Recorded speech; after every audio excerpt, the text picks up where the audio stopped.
చెంగయ్య గారి చావులో ఏ మర్మము లేదు. నువ్వు అనవసరంగా అనుమానిస్తున్నావు గాయత్రి. కాదు ప్రియా, చెంగయ్య గారి డెత్ న్యాచురల్ డెత్ కాదు. నా లో మనసు చెప్తోంది సంథింగ్ ఇస్ రాంగ్. ఆయనకి సడన్ గా హార్ట్ అటాక్ రావడానికి రీజన్ తెలుసుకోవడానికి ఆయన బాడీలోంచి బ్లడ్ శాంపిల్ తీసి ప్రైవేట్ ల్యాబ్ లో ఇచ్చి డ్రగ్ ఓవర్ డోస్ టెస్ట్ తీయమన్నాము. మామూలుగా చనిపోయిన వారి ఒంట్లోంచి శాంపిల్స్ తీస్తే పొటాషియం ఎక్కువగా ఉంటుంది, షుగర్ తక్కువగా ఉంటుంది.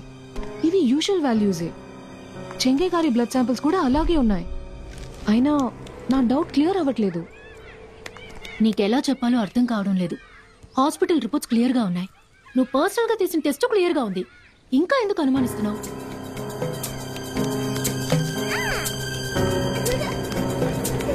గాయత్రి, ఆయనది న్యాచురల్ డెత్ తో ఏదో హత్య చేయబడ్డారు. ఏదైనా వీటిని వదిలేసి నువ్వు నీ పని చూడు.